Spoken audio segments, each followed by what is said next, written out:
secondes. Voilà, Voilà. super. On est en direct. Donc voilà, donc comme prévu, donc à 20h heure israélienne, 19h heure française, on lance ce live avec notre invité, le Rav Toledano, le Rav Dinovitch. Et donc on va aborder un sujet qui est important, un sujet que traite beaucoup le Rav Dinovitch, et dont j'ai entendu parler aussi le Rav Toledano, par rapport à son histoire, par rapport à sa vie, il va se présenter après. Donc l'union entre le corps et la neshama, une âme saine dans un corps sain. Et on sait que selon la sagesse de nos maîtres, selon la sagesse de la Torah, l'important c'est cette vie qui coule dans le corps humain, qui permet à l'être humain d'être en bonne forme, d'être en bonne santé et de pouvoir, entre guillemets, servir son créateur avec toutes ses capacités. Donc je vais laisser le Rav Toledano se présenter, pour ceux qui ne connaissent pas, sur la chaîne YouTube et sur le profil Facebook. Et après, on va commencer donc directement ce live. Je vous laisse vous présenter à Rav. Ok, bonsoir à tous. Donc avec votre autorisation, je me présente. Donc je suis David Toledano plus exactement. Mais on va dire comme ça que après avoir fait tchouva, je suis monté en Israël après le bac. J'ai fait un bac scientifique. Je suis monté en Israël comme tous les jeunes qui ont ce projet en tête. Et là-bas, mon histoire, elle a un peu tourné. J'ai un peu touché à plusieurs domaines. Après une année de préparation à l'université, je suis rentré à l'armée. J'étais combattant en tant que démineur dans le génie militaire. Et après 2 ans et demi d'armée, je suis sorti pour entamer mes études et je suis rentré dans des questionnements sur la vie, bien que j'étais déjà, on va dire, ma sortie traditionnaliste, j'avais besoin de plus, j'avais besoin de connaître un peu plus sur ce monde, sur le but de ce monde, etc. Et j'ai entamé un programme de tchouva, je suis rentré à la yeshiva. On va dire que j'ai fait un cursus plus ou moins, on va dire, haredi normal, jusqu'à que, après plusieurs épreuves, notamment de Parnassa, etc., j'ai dû me retrouver à Ashdod, où je suis actuellement. Et là-bas, je donnais des cours dans une synagogue. Jusqu'à qu'il y avait des jeunes, je les voyais tourner, je les voyais fumer, je les voyais, comment dire, bon, la jeunesse d'aujourd'hui, quoi. Vous voyez ce qui se passe aujourd'hui, un petit peu la dégringolade. Et ça me faisait de la peine. Je leur disais, venez, on étudie ensemble. Non, je voyais qu'ils n'étaient pas du tout dans le truc. Donc, je leur ai proposé quelque chose que j'avais dans mes cordes, qui était le football. Quand j'ai grandi, j'étais à Sarcelles, on jouait avec dans la cité, quoi. On jouait avec, il m'appelait le petit juif dans le terrain. Et j'avais un très bon niveau. Baruch Hashem, j'étais toujours choisi. Moi, mon frère et moi, on était parmi les jeunes là-bas de la rue. Donc, je connaissais un peu leur langage, je connaissais un petit peu leurs objectifs. J'aurais dit, vous savez quoi? Venez, on fait un donnant-donnant. On étudie une demi-heure ensemble et après, on va jouer au foot. Et par la curiosité de voir un rabbin jouer au foot, ils se sont, on va dire, ils sont installés autour de la table. Bon, des histoires, un petit apéritif, on va dire, dans les cours de Torah pour les, comment dire, pour pas trop les alourdir. Et après, on est parti jouer au foot. Et ils s'attendaient pas à ça. Et ils ont vu un Rav les dribbler sur le terrain, faire des allers-retours, des buts, des machins. Donc il était un peu. Là, il y a eu un lien qui s'est formé. Et on a continué à faire des genres de centres aérés tout l'été. Ils étaient 20, 30. Et ça s'ajoutait de plus en plus. On a fait un tournoi, on a monté une équipe à Ashdod. La mairie nous a donné des budgets. Donc moi, j'étais l'entraîneur. Imaginez-vous, il y avait des équipes de tout le pays. Et moi, je représentais une des équipes d'Ashdod, donc un Rav avec une barbe comme ça qui était sur le terrain en train de donner des instructions et tout. C'était assez sympathique. On n'est pas allé loin, je vous rassure. On n'a pas eu la Siyata Dishmaya espérée. Mais en tout cas, il y a un lien qui s'est formé. Aujourd'hui, on a 2 fois par semaine, on a des cours pour les jeunes. On a un endroit à nous et là-bas, on fait des trucs incroyables. On fait des sorties, etc. Il y a une vraie ambiance. On n'est pas là, on les prend pas de haut parce que moi, j'ai j'étais comme eux, quoi, à l'époque. Et il y a une vraie amitié. Il y en a qui sont vraiment, comment dire, c'est la mafia, quoi. Les bagarres, la drogue et tout. Et par contre, quand ils sont avec moi, il y a le grand frère, le Rav. Et ils sont toujours là comme ça pour m'épauler et tout. Et ils me disent chaque fois, dès que tu as un problème, la mafia, tu viens nous voir, les bagarres et tout, on vient à ton secours et tout. Bon, il n'y a jamais eu au Hachem, mais en tout cas, il y a une vraie ambiance qui s'est formée. Donc le sport, je connais un petit peu, la Torah aussi un petit peu. Donc je vais peut-être essayer de mettre mon petit grain de sel dans ce cours. Alors, pour tous ceux qui sont en live avec nous, vous êtes les bienvenus. On vous laissera poser des questions sur les commentaires au fur et à mesure du live. Et à la fin, on accordera 15-20 minutes pour pouvoir répondre à vos questions. On ne pourra peut-être pas répondre à toutes les questions, mais on en sélectionnera quelques-unes pour que le Rav Toledano et le Rav Dinovitch puissent répondre à vos questions. Première question. Si tu arrives à l'effacer, il y a un commentaire, Roro, qui insulte le musulman avec lequel on a fait un live. Ok. Et donc, je demande aux personnes qui sont sur le live d'éviter les commentaires négatifs. Non, tu peux pas l'effacer, ce Roro là. C'est une véritable crapule, ce bonhomme. Il est déjà bloqué, mais je fais même pas attention à ça. Là. Il y aura toujours des gens négatifs. Que les gens négatifs s'expriment, ils ont le droit de s'exprimer, mais ils passeront complètement à la trappe. Donc, en fait, la première question que j'aimerais amener, que j'aimerais vous poser à chacun d'entre vous, c'est quelle est la vision selon votre interprétation, entre guillemets, entre justement la condition physique d'un être humain et l'étude de la Torah. Quel lien on peut trouver entre ces deux visions? Qui parle le premier? Vous voulez parler le premier, Rav Toledano? Comme vous voulez. J'aimerais bien vous laisser la parole d'abord par respect, mais c'est comme vous voulez. Bon, alors je vais prendre la parole. Je voudrais d'abord expliquer, d'une manière assez rapide, je ne peux pas rentrer trop dans les détails, mais on sait, d'après le Zohar, d'après le Ari Akadosh, que la faute de Adam et Ève, Adam et Chava, a séparé le monde d'en haut du monde d'en bas, c'est-à-dire l'âme du corps. C'est ce qu'on appelle la mort. C'est quoi la mort? C'est la séparation entre l'âme et le corps. L'âme remonte en haut et le corps est sous la terre. Et c'est la raison pour laquelle Hachem a dit, si vous mangez de cet arbre-là, ce sont des codes, c'est pas à prendre à la lettre, mais si vous mangez de cet arbre-là, vous mourrez. Et donc, c'est pas seulement la séparation entre l'âme et le corps, c'est la séparation entre le monde d'en haut et le monde d'en bas. Le premier qui a essayé de reconnecter les deux mondes était Yaakov en épousant Léa et Rachel. Léa, comme on le sait dans le Zohar, représente la Bina, le monde d'en haut, et Rachel, la Malchut, le monde d'en bas. Mais c'est seulement le Mashiach qui arrivera à reconnecter les deux mondes, qui arrivera à reconnecter l'âme et le corps. Et malheureusement, depuis la faute de Adam Arishon, on pourrait dire que, bien sûr, il y a des exceptions. Je parle d'une manière très générale et je ne parle pas des exceptions qui existent partout. Que ce soit dans le monde Haridi, dans le monde Dati-Leumi. Mais très globalement, je dirais que la religion, d'une certaine manière, a séparé le croyant de ce monde matériel. Même s'il y a énormément de croyants qui travaillent, mais c'est tout simplement parce qu'ils ont besoin d'argent. Mais pas dans le but de réparer le monde, pas dans le but de purifier ce monde, et pas dans le but finalement de se battre contre tous les méchants qu'il y a dans ce monde, et de purifier ce monde, et de jeter tous les mafionnaires et tous les méchants et tous les dirigeants de ce monde, de les jeter pour retrouver la véritable identité de ce monde. Et d'une manière très générale, on pourrait dire que les religieux sont seulement au niveau de l'âme et tournent le dos au monde matériel. Les laïcs sont uniquement au niveau du corps. Je parle d'une manière très globale. Bien sûr, il y a des exceptions partout. Mais je parle de manière très globale. Les laïcs sont au niveau de la matière et tournent le dos au monde spirituel. Ce qui veut dire qu'il y a une véritable séparation aujourd'hui entre le monde d'en haut et le monde d'en bas. Heureusement, on a eu un exemple qui s'appelle Chai Vekayam, qui est l'exemple qui devrait aujourd'hui, d'une certaine manière, ramener tous les Juifs et peut-être l'humanité tout entière à cette union entre le corps et l'âme, c'est bien sûr David Ameller. David, comme on le sait, ne dormait que 18 minutes toutes les 24 heures, comme c'est marqué dans Masechet Brachot, et toute la nuit, il étudiait la Torah, et toute la journée, il était sur son cheval avec une épée à la main pour se battre contre tous les méchants de ce monde.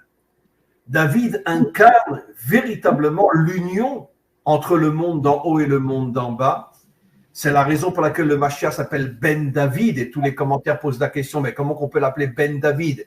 Il y a des millénaires de distance entre David et le Mashiach, mais il est Ben David dans le sens qu'il va prendre le modèle de David pour reconstruire l'humanité tout entière.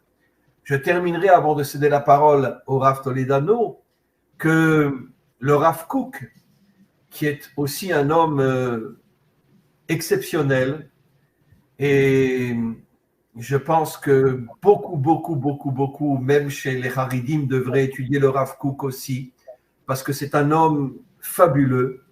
Il dit dans Orot HaTshuva que si un homme ne fait teshuva qu'avec son âme, mais délaisse son corps, en vérité, il ne fait pas teshuva. Et le Rav Kook explique au tout début de Orot HaTshuva que la vraie teshuva, c'est la construction du corps et la construction de l'âme. La construction du corps, c'est-à-dire manger sainement, faire du sport, avoir un corps fort pour que l'âme soit forte elle aussi. Et c'est ça la vraie teshuva. Finalement, la reconstruction du corps et de l'âme. Aujourd'hui, bien évidemment, on peut compter sur les 10 doigts de la main ceux qui ont compris le message du Rav Kook, parce que malheureusement, comme je l'ai expliqué, la grande majorité des religieux ne s'intéressent qu'à l'âme, la majorité des laïcs ne s'intéressent qu'à la matière, et finalement, quand va-t-on réussir à réunir à nouveau le corps et l'âme, le monde de la Bina et le monde de la Malchut, Léa et Rachel. Et donc, c'est notre travail aujourd'hui. C'est notre véritable mission d'essayer de redevenir des Hébreux. Je dis toujours qu'on doit, surtout en Israël, on doit arrêter de s'appeler juif.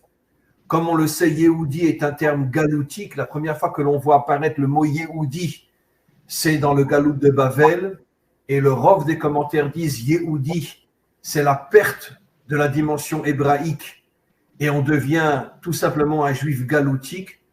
On doit, revenu sur notre terre, s'appeler des Hébreux, mettre de côté le terme Yehudi, redevenir des Hébreux, Avram à Ivri, Avram qui s'est battu contre le monde entier, qui était, comme disent nos maîtres, toute l'humanité était d'un côté de la rive et lui, il était de l'autre côté. Et donc, c'est-à-dire qu'il refusait de rentrer dans le système, et c'était un véritable combattant. Et je terminerai juste en disant que notre devoir aujourd'hui, c'est de redevenir des Hébreux, c'est-à-dire sortir véritablement du galout, reconstruire le corps, reconstruire l'âme, unir le monde d'en haut au monde d'en bas, et à ce moment-là, nous préparons la délivrance finale. Je cède la parole maintenant à notre grand ami, le Rav Toledano. Merci.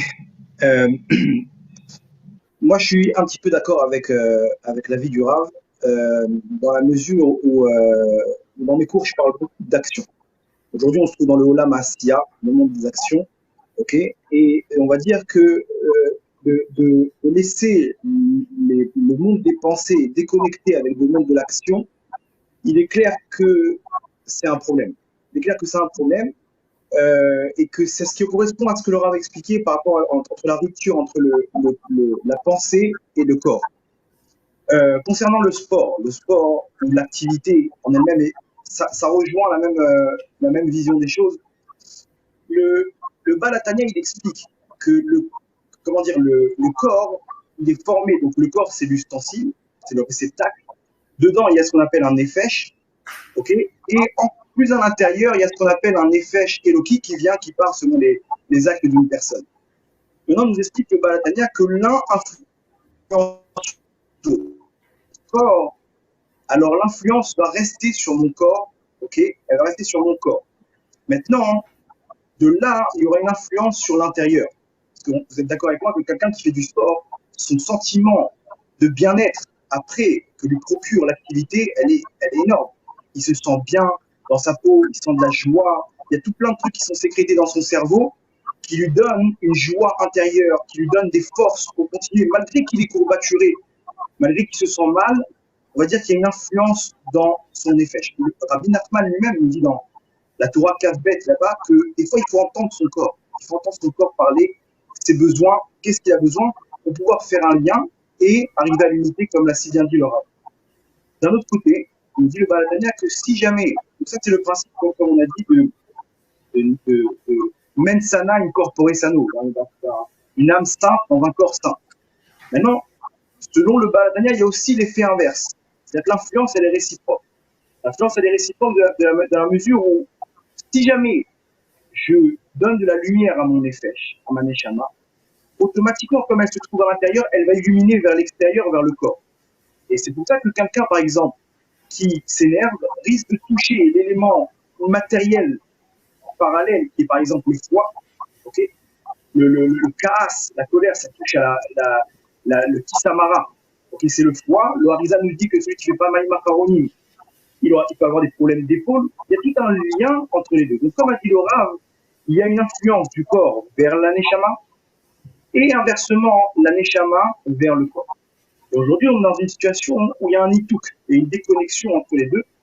Okay, alors, bien entendu, il y en a qui sont liés au fait qu'ils doivent être que dans la tiferet, bien, c'est-à-dire qu'ils sont que dans le limud de la Torah, dans l'étude de la Torah, bien que leur limud ne doit pas être pour devenir des rabbanim ou des dayanim ou des juges, mais qui doit être dirigé vers la malchoute, vers le Ham Israël, vers le Eretz Israël, vers la Géoula finale, vers le projet divin.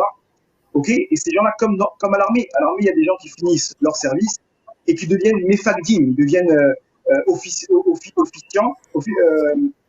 pardon. Officiers, ceux-là, ils vont rester à l'intérieur du système. Ils ne vont pas aller sur le terrain parce qu'on a besoin aussi de ça. Donc, bien qu'on a des gens qui sont dans la Tiferet, qui sont dans la Torah, on a besoin d'avoir les deux. Des gens qui sont et dans la pensée, qui construisent leur pensée et qui puissent ne pas laisser cette pensée stérile et la placer dans le Olam Asiya, la faire descendre de tous les mondes jusqu'au Olam Asiya et illuminer cette prina, cette facette que seulement lui, cette personne, seulement cette personne pourra établir cette prina que personne, aucun autre ne pourra amener dans le monde, depuis la création du monde jusqu'à la fin des temps. Il n'y a que lui qui peut amener ces étincelles et les mettre en activité dans ce monde-là. De quelle manière? Chacun selon son éducation, selon ses cordes, selon sa prina, j'appellerais ça sa facette, comme on a vu pour Yosef, qui a demandé absolument de voir Binyamin, avec l'histoire entre les frères et Yosef. Pourquoi il veut Binyamin? Il demande à voir Binyamin, il veut toute la prina du Ham Israël. Chaque facette du Ham Israël, il veut les réunir ensemble, en Égypte, en Galoute, pour pouvoir amener le projet divin. Et il manque Binyamin. Et même les laïcs, on a besoin d'eux, parce qu'ils amènent quelque chose de très fort. Ils amènent le corps, nous, on amène la neshama, on doit apprendre d'eux, dans la mesure où ils sont en train de construire quelque chose, qu'on doit construire avec eux pour que ça aille dans le bon sens. Et d'un côté, ils doivent apprendre de nous pour qu'on puisse avoir une union entre la neshama et le corps. Comme l'a si bien dit Laura. Entre parenthèses, j'ai mon frère qui habite à Har Bracha. Il est face à Shrem. Donc, on échange beaucoup sur le Rav Kook. Et oui, tout ce que le Rav Kook disait, c'est de la Kabbalah appliquée, c'est juste un plaisir à lire. Et il est évident que l'union entre le corps et la neshama, on va dire que c'est ce qui amène à la réparation du monde. Aujourd'hui, on a deux tableaux. On va dire deux extrémités, okay, avec très peu de gens qui arrivent à mettre ça en application. Mais j'ai envie de dire aussi, ok, je vais en même temps essayer de relancer le débat vis-à-vis de ça. J'ai envie de dire aussi que j'ai l'impression qu'il y a un mouvement mondial où il y a une séparation entre le corps et l'âme, qui s'est bien exprimé avec le corona. Vous avez vu que le corona, il y a une séparation entre le monde de la pensée et le monde des actes. On s'est retrouvés tous chez nous à faire des zooms. Entre parenthèses, même ce zoom qu'on fait maintenant, c'est nouveau. À l'époque, on se retrouvait dans une salle ensemble, devant un public. Il y a une déconnexion entre l'acte. On se retrouve maintenant à passer nos commandes sur Internet, à se faire livrer la nourriture, à faire des zooms, à travailler sur Internet. Pendant le corona, il n'y avait plus d'avions, il n'y avait plus de mouvement. Le monde, il était plus en mouvement, il n'y avait plus d'action dans le monde. Il y avait des pensées qui étaient là, okay, mais le monde a perdu son mouvement. C'est intéressant de voir que on a l'allusion dans le mot corona. Le mot corona, si vous le voyez bien, c'est équivalent à corps, na. Corps, c'est le froid. Okay. Na, c'est quoi nunhe, na? Dans les sphirotes, que représente l'unité, toutes les sphirotes qui représentent l'unité, on a les trois premières qui sont celles de la tête, qui sont Chokma, Na et Keter, et on a le reste qui sont les lumières de l'action. Chesed, c'est le bras, Vura, le bras droit, gauche, et Netzach et Od, ce sont les lumières que représentent les jambes. Et dans le mot corona, on a corps, na, que le Netzach et Od, qui représentent les pieds, les jambes, ont été refroidis. Et depuis le corona, il y a eu un arrêt. On a du mal à relancer le mouvement. J'imagine, vous devez voir ça aussi dans le sport, que les gens, il y a une faiblesse dans le sport, il y a une faiblesse dans les actes. Les gens, ils sont très frileux. Une fatigue. Il y a une fatigue générale. Il y a une fatigue. Depuis le corona, les gens, ils sont fatigués. Et ce corps-là, c'est intéressant de voir, ça correspond à la paracha de la semaine. Asher Kara Baderer, que ces pensées aujourd'hui, ceux qui mènent le monde, qui sont ceux qui ont peut-être mis en place le corona, ceux qui ont mis en place, ceux qui ont rendu en esclaves les gens en leur disant de s'arrêter d'agir, okay, les dirigeants du monde, eux-mêmes qui sont le Shoresh d'Amalek, qui sont la source d'Amalek, que Amalek lui-même, qu'est-ce qu'il a fait? Asher Kara Baderer, il a refroidi sur le chemin.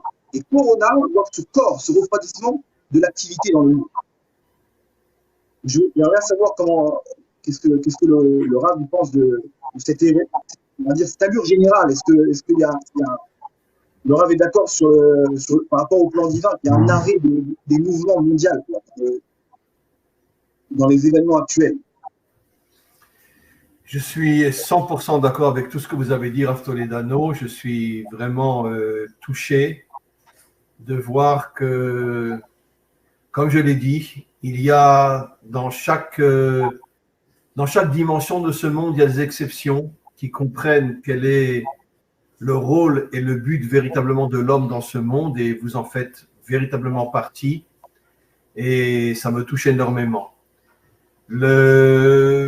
L'histoire du corona, c'est une histoire un petit peu compliquée. Moi, je suis absolument convaincu que ce virus-là a été créé par toutes les forces obscures de ce monde qui veulent affaiblir les peuples, qui veulent nous transformer en esclaves, en moutons, et d'une certaine manière, ils réussissent, puisque c'est sûr que depuis le corona, la vie n'est absolument plus la même que celle que nous avions avant. Moi-même, personnellement, j'avais des dizaines de cours physiques. Avant le corona, j'étais même Rav à l'armée, j'enseignais à l'armée aussi, et pendant quelques années. Et depuis le corona, tout s'est arrêté. Les gens se sont tellement habitués à être devant un ordinateur que maintenant, ils ne viennent plus. Il ne me reste que 2 cours sur des dizaines de cours physiques que j'avais. Il ne me reste que 2 cours, un en français et un en hébreu. Dans le cours en hébreu venaient une trentaine de personnes. Aujourd'hui, on est 2 ou 3. Et pareil pour le cours en français, il y avait une 50aine de personnes. Aujourd'hui, on est une 15aine, une 20aine. Et j'espère qu'ils ne vont pas tomber ces 2 cours eux aussi. Bon, j'ai énormément de cours maintenant sur Internet, peut-être encore plus qu'avant. Mais c'est pas la même chose. C'est pas la même chose quand on n'a pas un contact physique avec les gens, quand on n'a pas ce contact réel. C'est sûr que ce n'est pas du tout la même dimension qu'avant le corona. En ce qui me concerne, comme je vous le dis, je suis encore une fois absolument convaincu que le corona est un coup monté pour commencer à affaiblir les peuples, pour permettre à toutes les forces obscures de ce monde de prendre le pouvoir sur le monde entier en nous affaiblissant énormément. Et voilà. Et donc, on a un travail énorme à faire, se réveiller, se prendre en main, avoir le courage de se battre contre tous les méchants de ce monde, parce que c'est ça, la véritable dimension de l'homme dans ce monde. Ce n'est pas de tourner le dos au monde et de ne regarder que le ciel. Ce n'est pas de ne regarder que la matière et de ne pas regarder le ciel. Le but est d'unir le ciel et la terre, comme il est marqué dans le premier verset de la Torah. Bereshit bara Elokim et hashamayim vehet haaretz. L'union entre le ciel et la terre, l'union entre le monde d'en haut et le monde d'en bas. Eliom, tu veux dire quelque chose? Oui. J'aimerais ramener un enseignement du Rav Kook également qui dit, et c'est un enseignement qu'on me l'a transmis, j'étais wow. Il expliquait que chaque Bnei Israël qui renforce son corps par les efforts, c'est-à-dire qui renforce son système musculaire, son système cardiovasculaire, renforce les tubes des tzadikim. Donc on avait l'impression avant de ce qu'on comprenait, c'est que c'était que les tzadikim qui renforçaient le peuple. Mais quand le peuple commence à s'activer, à se bouger, à se renforcer, ça va aussi dans l'autre sens. Ça renforce également l'étude des tzadikim. Donc ça va dans les deux sens. Et c'est la même chose entre Israël et les nations. C'est-à-dire quand Israël se renforce dans tous ces domaines-là, les nations se renforcent. C'est-à-dire on est constamment interconnectés entre la Neshama et le corps et la Neshama. Et comme vous l'avez dit tout à l'heure à Rav Toledano, c'est qu'il y a une coalition entre les deux. C'est-à-dire plus le corps est en bonne santé, plus l'âme est épanouie, puisqu'on sait que la Neshama circule dans le Nefesh. Et le Nefesh, c'est le sang de l'être humain, puisqu'on ne peut pas manger le sang des animaux qui ont aussi une forme de Nefesh. Donc la Neshama va circuler, une partie de la Neshama va circuler dans le corps humain, dans la circulation sanguine. Et plus on va améliorer son cardio, plus on va améliorer son système musculaire, et plus au final la Neshama va pouvoir circuler librement dans le corps humain et manifester entre guillemets sa fonction dans ce monde. Donc c'est extrêmement important que les deux soient en parfaite santé. Maintenant, j'ai une question un peu à vous poser qui est un peu délicate. Quelle vision vous avez sur... Bon, moi, j'entraînais à Korav-Yakov, je donnais des cours de Krav Maga, et j'avais des Haredi, j'avais des Datilomi, j'avais des Chassid, j'avais des Breslev, des enfants de tous les côtés. Et à un moment, j'avais plusieurs enfants Haredi, et leur école, entre guillemets, a fait passer aux parents que s'ils continuaient à emmener leurs enfants au Krav Maga, ils les sortiraient de l'école. Alors, j'aimerais vous poser la question, quelle est votre vision sur justement la vision des yeshivot? On sait que par exemple dans les yeshivot, là où on étudie la Torah, on va commencer l'enseignement à 7 heures du matin, des fois il va finir à 23 heures du soir, et il n'y a pratiquement aucune place pour l'activité physique. Quelle est votre vision par rapport à ça, à vous aujourd'hui, par rapport à des jeunes qui ont besoin de se dépenser et qui étudient la Torah constamment toute la journée et qui ont très très peu de place, même pratiquement aucune place, pour pouvoir se dépenser physiquement? J'aimerais avoir votre avis sur cette question. Alors, Toledano, vous voulez prendre la parole? Je peux commencer. Avec votre autorisation, je pense que moi, j'ai pas grandi dans le monde des yeshivot. J'ai pas connu ce qu'un jeune il peut vivre dans son état d'esprit. On va dire que vis-à-vis des éducateurs qui se trouvent dans les yeshivot, il y a un esprit qu'il faut garder.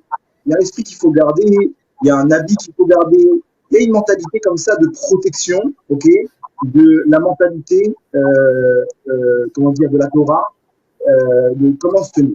Non, ça ne vient pas contredire le fait de faire du sport. On peut très bien trouver des moments, comme de fixer un temps de Torah, tu peux fixer un moment de sport, d'activité. Il est clair que après, il y a un équilibre entre les deux, comme on a expliqué. De ce que moi j'ai vu, c'est qu'il manque il y a une confrontation entre la mentalité de protéger le monde de la Torah et le fait de vouloir faire du sport. Donc on se retrouve des fois à ce qu'ils vont faire du foot alors qu'ils sont en pantalon chemise, quoi. Donc il faut quand même qu'il y ait... Aujourd'hui, on arrive dans un monde où tout va très vite. Les gens, ils ont une force intérieure qu'il faut qu'ils libèrent. À l'époque, on va dire, quand ils vivaient en Pologne, ils vivaient en Russie, etc., il n'y avait pas le choix, il n'y avait pas des salles de sport, ils étaient là dans leur étude de Torah, il n'y avait pas beaucoup d'actes à fournir. Aujourd'hui, on est dans un monde où un collège d'enfants nous a réunis sur la même terre. On a des gens qui sont loin, des gens qui sont plus ou moins proches, des gens qui ne connaissent pas la Torah, des gens qui... On a besoin de passer à l'acte et de donner, comme le dit le Rav Feinstein, de donner aussi un maaser. Un maaser, c'est-à-dire 10% de ce qu'on donne pour Tzedaka, de donner la même chose pour le monde. Au moins un maaser pour le monde. Et d'arriver à ce qu'on puisse exprimer ces forces qui sont en nous et qui s'accumulent, que Kadosh Baruch Hu nous donne pour la Géoula. On a besoin de passer à l'acte. On a besoin de se mettre de faire des actions. Et on n'est plus inactif comme on était en Galoute, en Pologne, même en France. En France, ce qu'on peut faire, on peut se lever demain, on va maximum monter une synagogue, une communauté. Mais en Israël, ici, on a beaucoup de choses à monter. On a le plan divin à monter, et donc Hachem, il nous donne une force.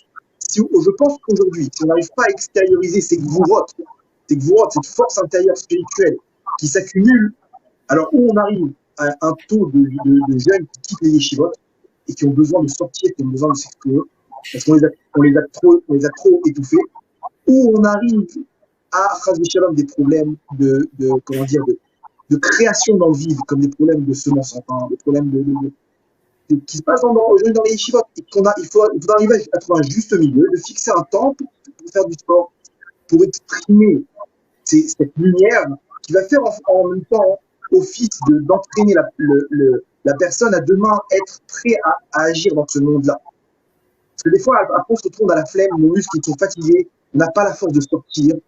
Alors oui, on va dire que c'est dur dehors et tout. On peut trouver des solutions. Je suis sûr qu'il il faut trouver aussi le bon endroit, le bon moment et sortir cette force-là, parce que sinon, ça risque de rebondir à l'intérieur et c'est pas du tout ce qu'on arrivera à l'opposé de ce qu'on a espéré. Pour qu'on retourne sur la personne, ça va la détruire de l'intérieur.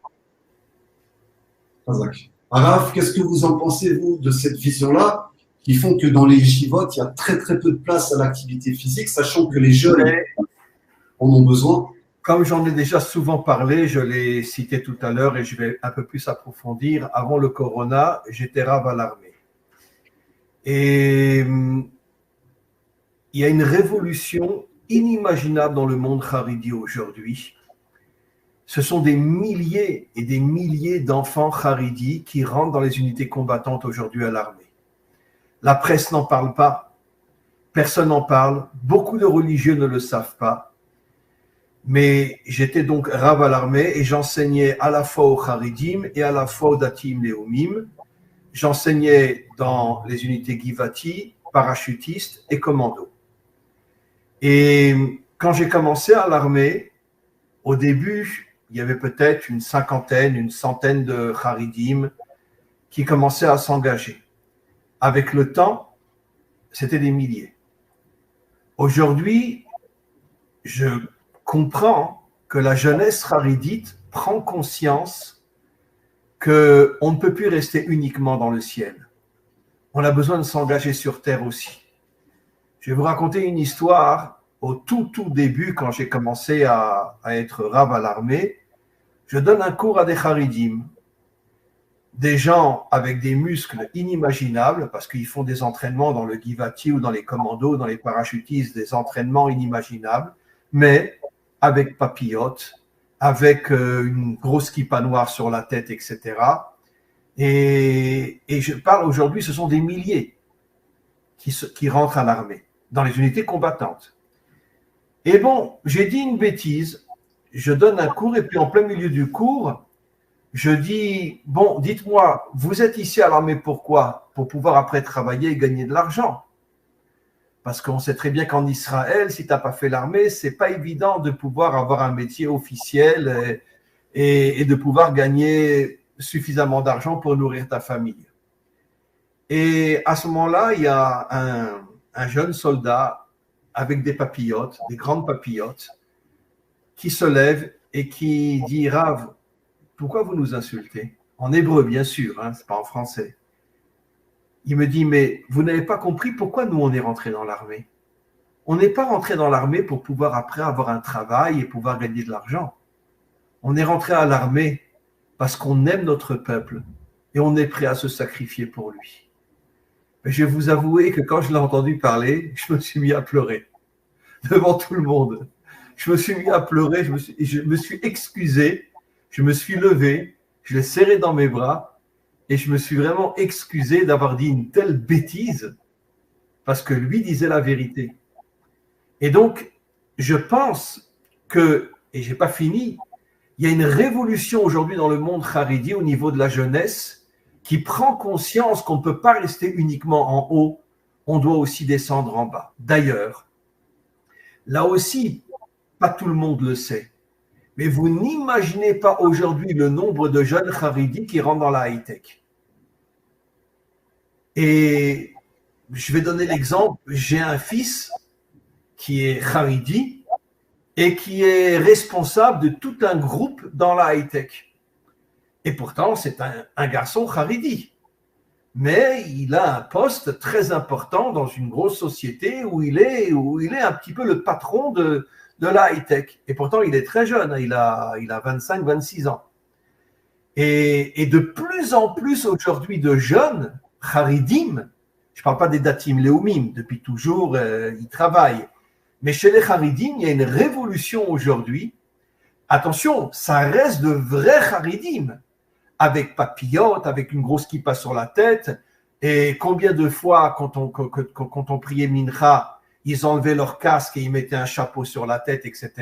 C'est à pleurer de voir véritablement comment ils sont véritablement, ils restent charidis, mais ils s'unissent à la dimension matérielle, au point de devenir des combattants très forts, très musclés, très, très courageux et très engagés.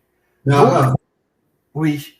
Ça m'amène à une question, parce qu'on l'a vu dans la paracha de la semaine dernière, c'est-à-dire que à l'époque, c'était que les hommes de Torah qui partaient au combat.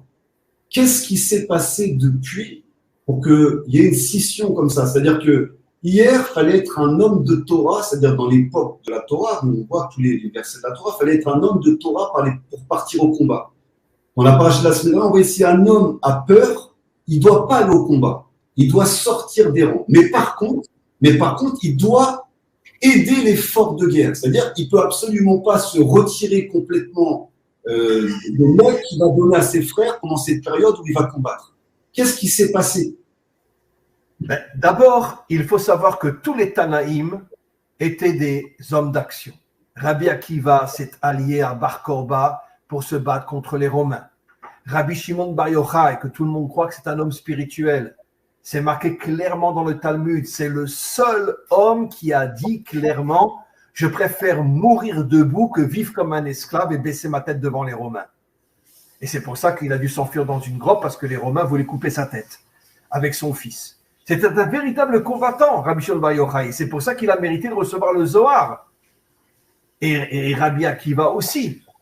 Et combien d'autres aussi étaient de véritables combattants. Rabbi Meir aussi a des histoires dans la Gemara où on voit que c'était aussi un homme d'action. Mais le dernier exil a tout fait tomber. Le dernier exil a tout fait tomber tout simplement parce qu'il dure depuis 2000 ans et aussi parce que nous n'avons jamais été autant poursuivis, autant massacrés, autant salis que depuis le dernier exil. Même dans l'exil de Babylonie, à plus forte raison l'exil de Perse, même l'exil de Grèce, c'est sûr qu'il y avait des souffrances, etc. Mais la preuve, qui s'est révolté contre les Grecs? Les Kohanim. Les Kohanim qui sont censés être des gens uniquement spirituels. C'est eux qui ont pris l'épée, qui se sont battus contre les Grecs. Ça veut dire qu'ils ont tout compris. Il y a un moment où on doit laisser la religion de côté et on prend une épée, on prend une lance et on se bat. Il y a un enseignement. Le dernier exil, juste pour terminer, Eliaou, le dernier exil nous a tués. Tués dans le sens la séparation entre l'âme et le corps. Le dernier exil, dans la mesure où les nations, surtout les dirigeants, ont tout fait pour nous affaiblir, ont tout fait pour nous massacrer, pour nous détruire, les croisades, l'Inquisition, la Shoah, etc. Je pense qu'on a perdu notre ADN hébraïque, on est devenus des juifs galoutiques, et heureusement on est revenu sur notre terre. Il faut qu'on redevienne des Hébreux, qu'on redevienne l'armée de David. Dans l'armée de David, ce n'était que des religieux. David n'acceptait aucune personne qui n'est pas un tzaddik dans son armée, mais c'était tous des combattants. Alors, le Talmud dit que pendant la prière, si une personne parlait pendant la prière, même si c'était un officier, on le jetait dehors de l'armée. C'est marqué clairement dans le Talmud. On le jetait dehors de l'armée. Tu es là pour prier, tu n'es pas là pour parler. Donc on voit que dans l'armée du roi David, c'était que des tzadikim. Et c'est l'armée que le Mashiach va monter aussi. Une armée d'hommes qui sont à la fois connectés en haut et connectés en bas. Il y a un enseignement du Rambam que j'ai entendu récemment qui expliquait que l'exil d'Israël s'est fait parce que Israël a arrêté d'apprendre l'art du combat. Et ce qui m'amène à une troisième question. Selon votre vision aujourd'hui, quelle est votre vision? Je vais poser la question d'abord au Rav Toledano. Au niveau des sports de combat, entre guillemets des arts de guerre et de l'enseignement de la Torah, est-ce que les deux sont compatibles? Entre le Alors, ça dépend. Je ne sais pas si on peut définir ça de façon générale. Il y a des gens qui sont sensibles, qui vont pas aimer se combattre. La Gemara elle-même, elle dit qu'il y a des gens qui ont des mazals, qui sont reliés avec Mars, ok, et qu'ils peuvent voir du sang. C'est pour ça qu'il faudrait qu'ils mettent ça en tant que shochet dans l'abattage rituel ou en tant que moël, en tant que s'occuper de. Et ça les dérangerait pas de voir du sang. Il y a d'autres personnes qui sont très sensibles à ça, qui ont, comment dire, qui ont ce côté moins combattant que l'on pouvait le voir. Même à l'époque de David, il y avait deux écoles là-bas. Il y avait les combattants de David, mais il y avait Elef Lamaté et Elef Lamaté. Il y avait aussi des gens qui étaient prina de Torah, de sensibilité, où le combat n'était pas pour eux. Et d'ailleurs, on le voit dans la paracha que le Cohen là-bas, il faisait un tri dans les combattants. C'est vrai que l'idéal, c'est d'arriver à faire les deux, mais comme je l'ai expliqué, il y a aussi, comment dire, qu'aujourd'hui, le monde de la Torah, il essaye d'utiliser le côté protecteur de la Torah, de ne pas laisser échapper les religieux à l'armée parce qu'on ne sait pas sur qui ils vont tomber et que pourvu qu'on arrive à tomber sur un général comme celui de David Ameller. Et c'est vrai qu'à l'armée, il y a certains problèmes qu'aujourd'hui ils dénoncent pour ne pas rentrer à l'armée, comme le problème de mélanger avec les femmes, le problème de se retrouver avec des. J'ai vu beaucoup de gens qui sont tombés aussi là-bas, qui ont arrêté de faire Shabbat. Juste, je vous interromps, Rav Toledano. Dans les unités haridites, dans les camps d'entraînement haridis, il n'y a aucune femme là-bas. Voilà. Alors là, il y a aussi Netzach Yehuda. Mon frère était à Netzach Yehuda. Le Rav Steinman, lui-même, l'a autorisé. Moi, j'enseignais à Tomer, qui est aussi un mouvement extrêmement haridi, mais dans les unités combattantes ultra-orthodoxes, dans les camps, il n'y a aucune femme. C'est-à-dire que l'armée accepte aucune femme qui rentre. Ça. Il y a aussi l'autorisation, même des grands d'Israël comme le Rav Steinman, pour que les Haredim puissent, s'ils désirent faire l'armée, rentrer dans ces unités. Il y a un tampon, on va dire comme ça. Mais, entre nous, il y a une mauvaise image de l'armée dans le côté Haredim. Moi, j'ai moi-même fait l'armée, donc je sais ce qui se passe à l'intérieur de ça. Mais c'est vrai qu'il y a une mauvaise image. De venir changer la mentalité là-bas, j'ai l'impression que c'est presque impossible. Vu qu'on y arrive, et je pense que le Mashiach y arrivera à réunir le but dont a parlé le Rav, qui est de lier et la Torah et le combat, comme l'a fait Yoshua. Yoshua, il est parti se reposer. L'ange, il est venu avec une épée. Il lui a dit, il faut que tu étudies maintenant. Il faut que tu étudies parce que demain, vous n'allez pas gagner. C'est-à-dire qu'il y a un mélange entre les deux et Yoshua, il a fini. Imaginez-vous, à l'époque, les combats, c'était du corps à corps. C'était de l'épée. L'épée, elle pesait plus, elle était plus lourde qu'eux. Et il devait se battre au corps à corps et il rentre pour se reposer. Et là-bas, on lui demande d'étudier parce qu'on lui dit non, là, tu es en train de faire un nitouk, tu es en train de faire une déconnexion. Oui, il faut se battre, oui, il faut allier les deux. Maintenant, d'un côté, il y a des gens qui sont aptes à se battre et qu'à se battre et d'avoir un lien avec la Torah, un petit lien. Et il y en a d'autres qui sont incapables. Il y en a qui sont dans leur monde de la Torah et qui ont un lien avec l'extérieur. Moi, j'aurais proposé comme ça des kolélim à l'intérieur même de l'armée. Ou quand il y a une unité de commando qui part au combat, on réveille ces gens-là et on leur dit vous étudiez en parallèle. C'est-à-dire qu'il y a une action, il y a une étude, ces gens-là ils ne sont pas capables de partir au combat, on leur donne une étude qui sont liées au combat en parallèle, en direct. Il y a une unité maintenant qui part au combat en plein milieu à Shrem, il faut une opération commando, en plein milieu on met Elef Lamaté, on a un collègue là-bas avec des gens en uniforme qui se mettent à peut-être prier, étudier, je ne sais pas qu'est-ce qu'ils pourraient donner aussi, et de faire un truc en parallèle qui sont liés avec des agents du Mossad qui sont en train de faire une opération risquée en Iran ou en Syrie, etc. Et de mettre en sorte d'utiliser chacune des prinotes, des facettes de gens qui sont peut-être incapables de se battre. Donc, la question, on ne peut pas répondre de façon générale, mais s'il y a quelqu'un qui aime s'exprimer de la sorte avec le combat, selon la Torah, il n'y a aucun problème. Il n'y a aucun problème. Alors, est-ce que je pourrais revenir sur les tribus d'Israël? Parce qu'on voit que toutes les tribus d'Israël étaient des tribus combattantes. Même la tribu de Lévi, qui était censée être une tribu, entre guillemets, qui était très très proche du service divin. Mais quand il y avait une guerre, il n'y a aucune tribu qui, entre guillemets, pour conquérir la terre d'Israël, ne pouvait faire marche arrière. Qu'est-ce qui s'est passé depuis? Maintenant qu'il y a des individus qui, comme on l'a vu dans la paracha de la semaine dernière, qui ont peur au combat, il vaut mieux qu'ils ressortent parce qu'ils risquent de se faire tuer. Mais sinon, l'ensemble des tribus devaient partir au combat à l'époque. Qu'est-ce qui s'est passé aujourd'hui? Pourquoi on est arrivé justement à ces scissions? J'ai pas très bien compris la question, Eliaou. Bah, la question que je me pose, c'est que à l'époque, tout Israël devait partir au combat. Et Oui. même si aujourd'hui le monde orthodoxe, en expliquant que l'armée ne respectait pas, entre guillemets, les halachot, la question que je me pose, c'est pourquoi le monde orthodoxe n'a pas posé la question à l'État d'Israël. Nous, on veut défendre la terre d'Israël.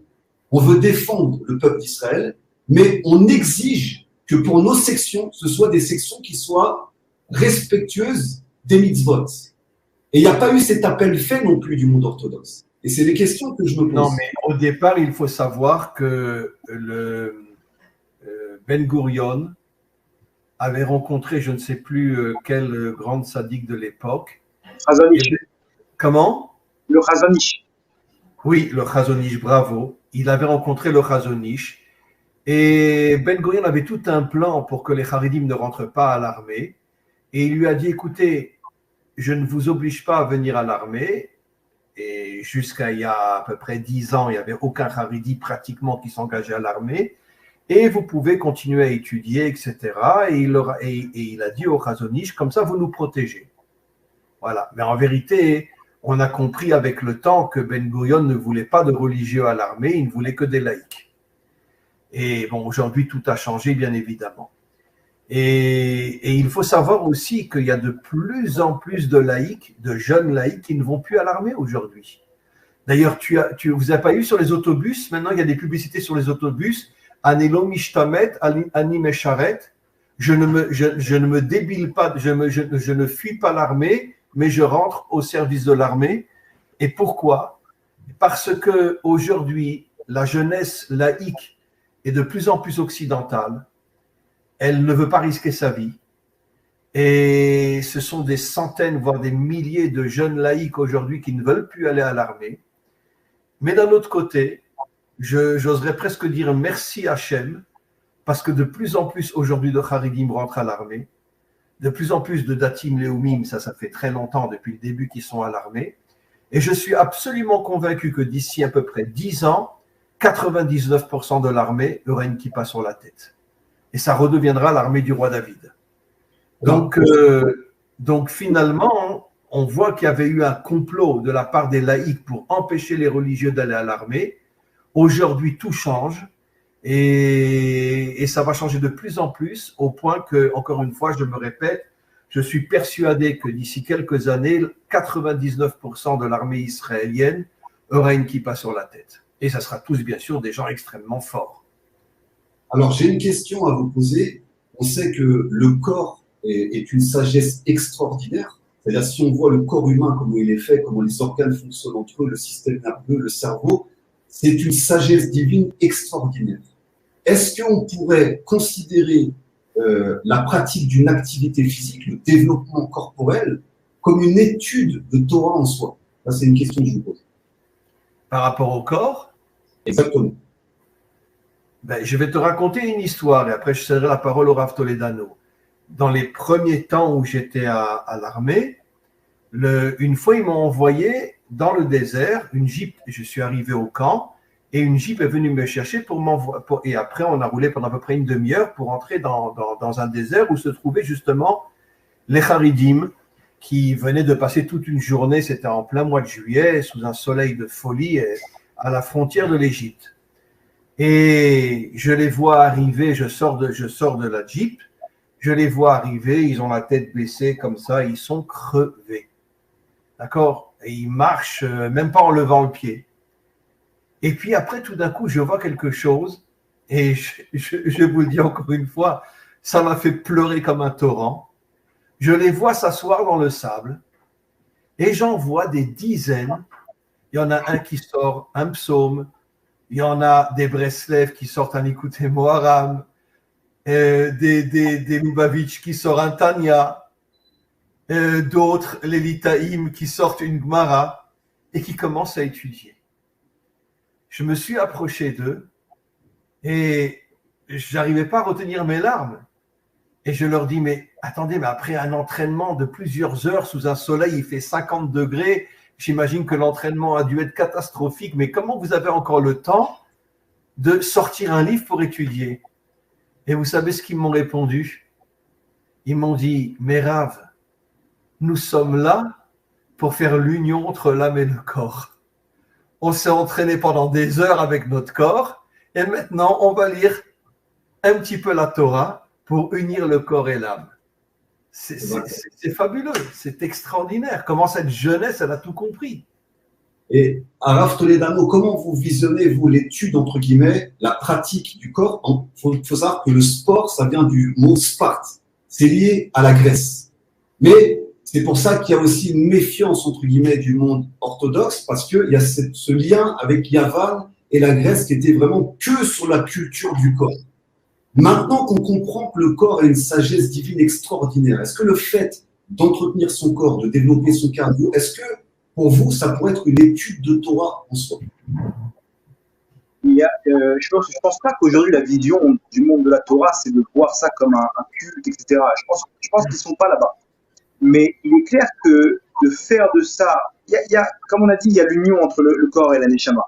Maintenant, une personne il faut qu'une personne elle trouve l'équilibre. C'est-à-dire une personne qui donne trop à la neshama, elle est pas là. Une personne qui donne trop à son corps, à part quelques exceptions, hein, mais en général, une personne qui donne trop à son corps, qui fait de ça un culte aussi, elle est déconnectée. Maintenant, il est clair qu'on peut faire de ça une étude. Je sais que j'ai entendu dire que les samouraïs, leurs ancêtres faisaient partie des tribus perdues, Absolument. et qu'on appelle ça chamouraï, qui protégeaient leur vie, et ils ont dû apprendre le sport de combat, mais à l'origine des techniques de combat, c'était des lettres des lettres hébraïques. Et comme ça, ils se protégeaient et ils ont formé des unités d'élite de protection tout en étudiant à travers le corps. Donc sur le terrain, ils étaient en train d'étudier. Maintenant, sur le livre aussi, on peut étudier le corps. Vous savez que selon la Kabbalah, tout est lié à l'image du corps d'un homme. Comme on a expliqué, il y a les 3 lumières de la pensée et les autres, c'est des lumières de l'action. Les 7 autres lumières, c'est des lumières d'action. Et on voit dans le Harizal, c'est que ça. C'est quand on parle, il prend des psukim où on parle du bras d'Hachem, et on parle en fait de la trina de Chesed, on parle de la trina comme ça, de la facette. Il transforme le corps en lumière. Donc en fait, à partir du corps, on pourrait peut-être transformer ça en lumière. À partir de la lumière, on pourrait peut-être matérialiser ça et trouver l'équilibre aussi. Et savoir comment agir. Des grandes sadikim, ils trouvaient à partir de la Torah la matérialisation de ce qu'il fallait faire sur Terre.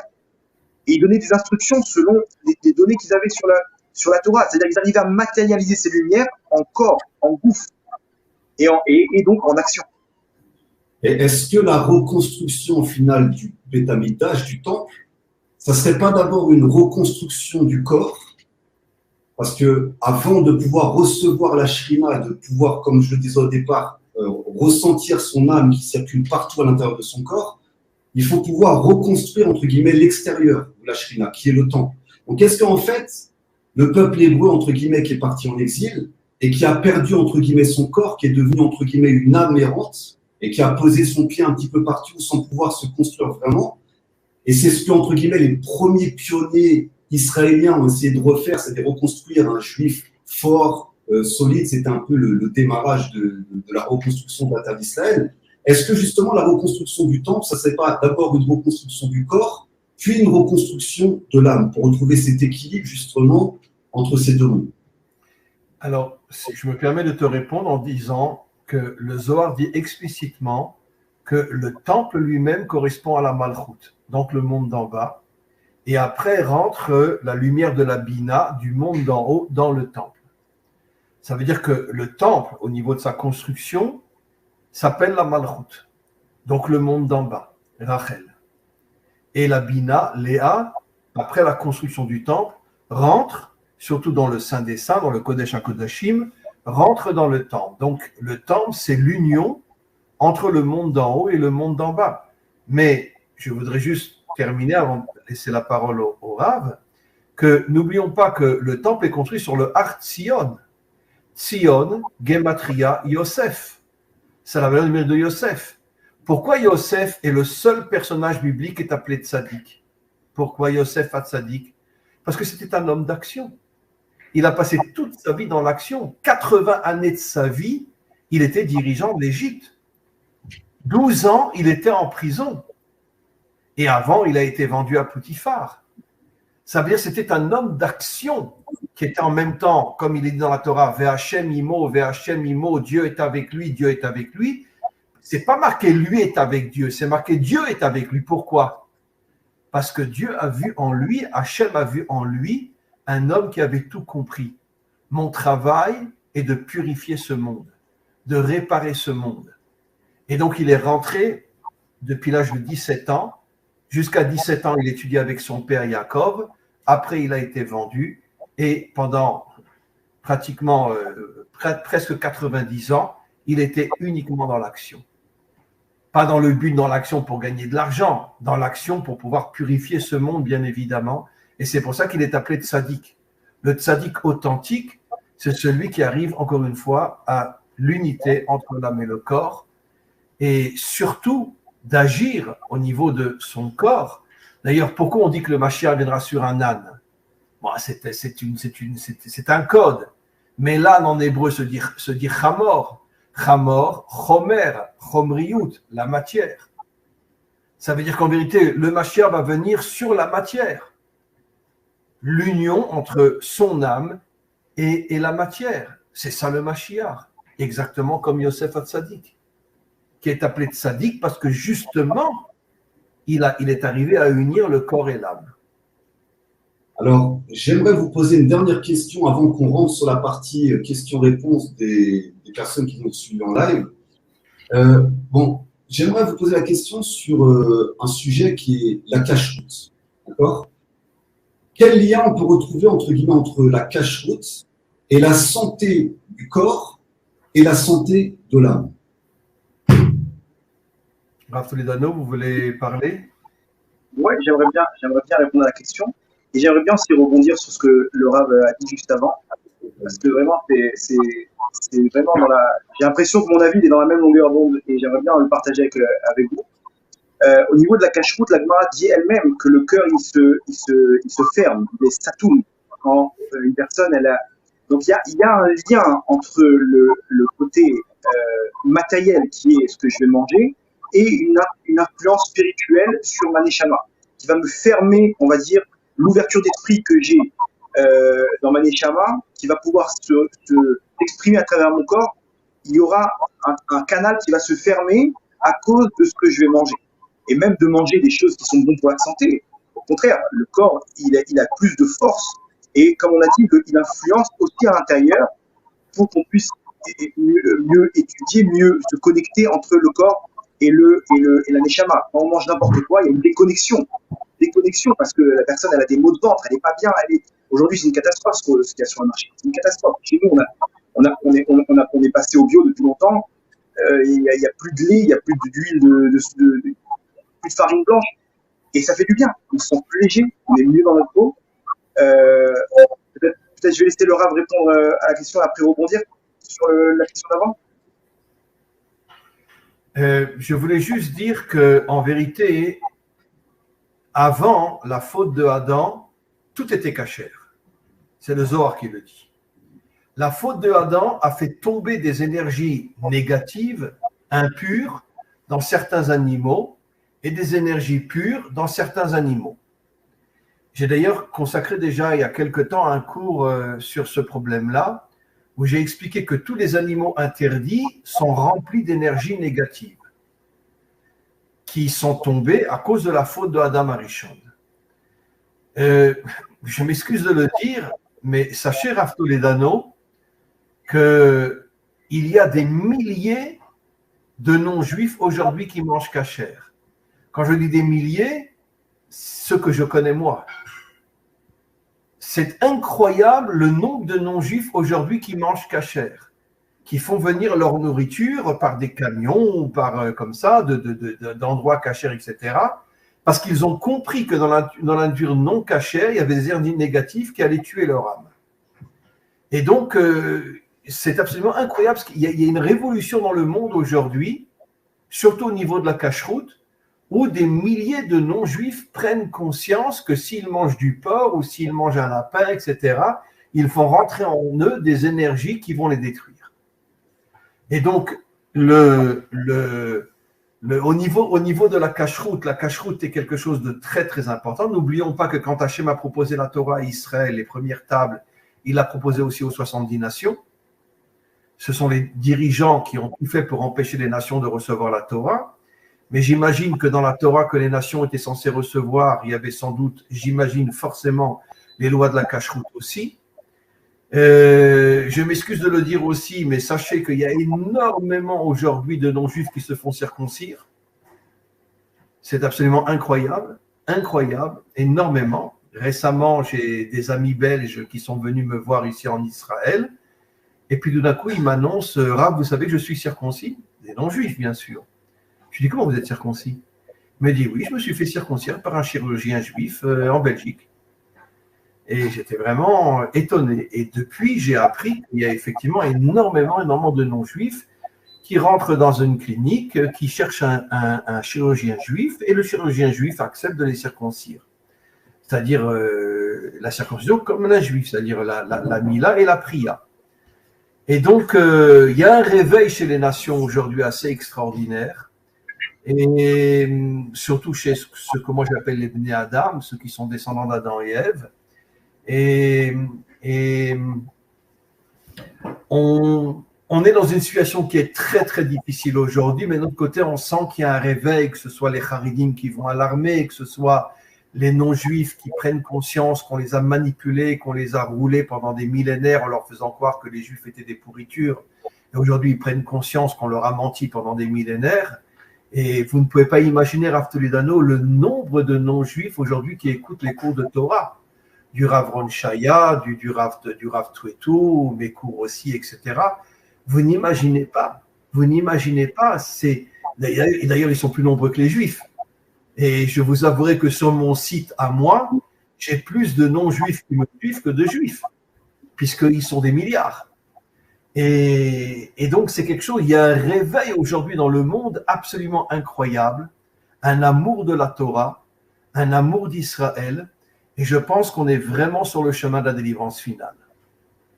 Voilà. Alors, j'aimerais qu'on puisse, à moins que vous voulez répondre encore quelque chose, Rav Toledano.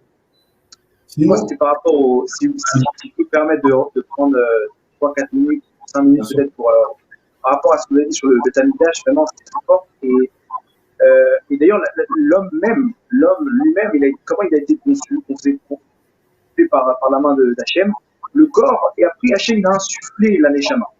Et comme on a expliqué qu'aujourd'hui, on est dans une rupture entre la Neshama et le corps. C'est intéressant de voir, donc c'est-à-dire que quand on reprend ça dans les lumières qu'on a expliquées entre les trois d'en haut et celle de l'action, donc il y a une rupture. C'est-à-dire qu'en fait, on est plus dans 10 sphères célestes, mais on est dans 3 et 7. Et quand on traduit ça dans les lettres en hébreu, 3 et 7, c'est quoi? Gimel, Zayin. Okay. Aujourd'hui, c'est intéressant de voir que Gimel, Zayin, ça fait quel mot? Ça fait le gaz. Si vous remarquez bien, le monde aujourd'hui est en train d'exploser à cause d'une chose, à cause du gaz. Le gaz même en Europe qui a été coupé par la Russie, okay, et qui va peut-être mettre en l'air l'Europe et faire tomber l'Europe dans une troisième guerre mondiale. Et en Israël aussi, le même problème avec le Hezbollah, l'histoire du gaz. Quand on scanne dans la Torah le gaz, où est-ce qu'il appartient, où est-ce qu'il intervient, c'est intéressant de voir qu'il y a un passage dans les Télim qui gaz riche Benaoufa. Qui gaz riche, remarquez bien la Gematria, c'est la même Gematria, la même valeur numérique que Mashiach. J'ai l'impression qu'Akadosh Baruch Hu, avec cette séparation, en fait, il amène à la vue du Mashiach, du Beth Amikdash, l'union entre les deux lumières. Ok? Parce que là-bas, dans le gaz, on a l'impression qu'il y a une triche, il y a une précipitation dans la vue du Mashiach, où Akadosh Baruch Hu, on a l'impression qu'il veut détruire ce monde pour le reconstruire avec l'unité qu'il faut. Parce que le peuple, c'est bon. Les 7 d'en bas, ils sont là. Les 3 d'en haut, ils ne sont pas là. Les 3 d'en haut, c'est les dirigeants, etc. Ils sont pas là. Et remarquez bien que c'est justement en Allemagne que le problème se trouve, parce que là-bas, ils sont fournis par le gaz russe essentiellement. Et c'est là-bas qu'Akadosh Baruch Hu, au même endroit, il est en train de refaire le tikkun, qui a été fait il y a quelques années avec la Shoah, qui a commenté le profond de la galoute, si je peux me permettre. Ça s'est passé en Allemagne avec le gaz des camps de la mort. Et on repart maintenant à la construction y a l'impression que ce trou-là qui va venir mettre en l'air le monde, que ce mal, il ne peut pas être tombé s'il n'y a pas une guerre. Moi, je suis contre les guerres. Je suis contre les guerres, mais on voit bien que le mal, il a pris. Ce mal-là, c'est ces trois pensées qui sont aujourd'hui les dirigeants. Ces dirigeants qui veulent le mal, qui veulent détruire, qui veulent nous rendre esclaves, qui créent cette division entre les deux. Et à Kadosh Baruch Hu, j'ai l'impression qu'il nous fait un appel de phare pour nous dire, regardez, ce gaz même qui correspond à la déconnexion, il faut le changer pour faire une union. Ça veut dire retirer les trois d'en haut, les dirigeants qui sont aujourd'hui ceux qui nous détruisent, qui créent la séparation, et remplacer ces trois lumières d'en haut par les trois lumières qui vont être l'union qu'il faut, qui vont être celles des bonnes pensées, celles du Mashiach ben David, Mashiach ben Yosef, Moshe Rabbeinu lui-même. Entre parenthèses, vous savez qu'aujourd'hui, en Israël, tous les prénoms qui ont été donnés, le numéro 1 qui a été le plus donné depuis la création de l'État d'Israël, numéro 1, David, numéro 2, Moshe, numéro 3, Yosef. Les trois Mashiach correspondent aux trois grandes lumières qui vont s'associer à ce qu'on veut maintenant aujourd'hui. On veut retirer ces lumières qui sont mauvaises, qui créent la déconnexion pour faire une unité dans le Ham Israël, dans le monde complet avec des vrais dirigeants, avec un nouvel ordre mondial que le Mashiach il met en place, et qui va reconnecter les deux bords. Et ça tombe dans quelle période? Les 3 semaines de Tisha B'Av, qu'on appelle les guillemets des Poranout, et derrière il y a 7 semaines des Nechamuta. Ces 7 semaines-là, elles sont bonnes. Et la petite lavo, plus tard, les trois semaines, elles vont se transformer en fête. Donc, je réunion entre les deux, j'ai l'impression vraiment qu'on est dans la même longueur d'onde que le Rav, qu'on arrive à connecter les deux lumières entre le Beth Amikdash et la lumière qui va rentrer à l'intérieur. Cette lumière-là, c'est la lumière de la Géoula. On va chasser les trois mauvaises pensées qui sont les mauvaises qui créent le MeToo, la déconnexion pour arriver à une union complète entre les mondes d'en bas et les mondes d'en haut. Alors, j'aimerais qu'on accorde au moins 15 minutes pour répondre un peu aux questions qu'il y a eu. Je vous remercie pour toutes vos réponses. Et donc, en fait, les questions vont s'afficher. Je vais les afficher directement. Et voilà, celui qui voudra y répondre, bah, je le laisse répondre. Alors, moi, je n'ai pas le chat. Voilà. Voilà. Donc, je voulais vous demander, est-ce que Yosef Hatzadik a déjà fait la guerre? Vous voulez répondre, Toledano? Bon, alors je répondrai.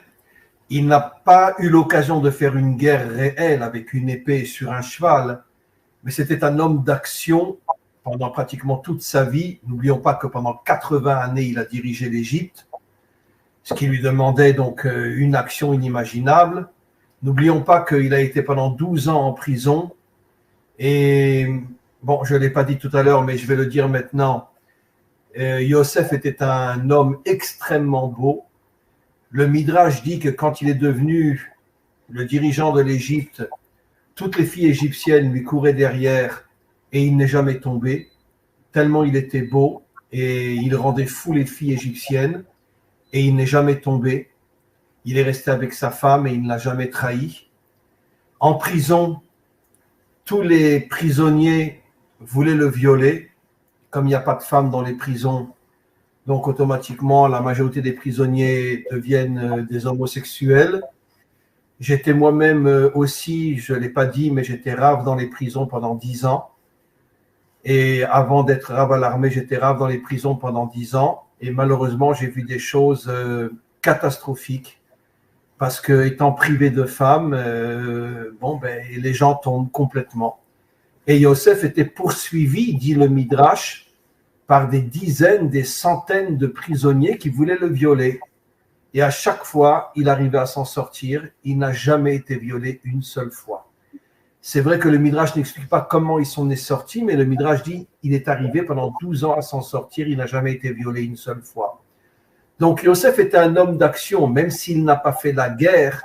C'était un homme qui véritablement était dans le combat de ce monde, le combat contre les femmes qui lui couraient derrière, le combat contre les homos qui lui couraient derrière. N'oublions pas que quand il était dans la famille de Poutifar, il n'a pas fauté non plus avec Madame Poutifar qui faisait tout pour le faire tomber.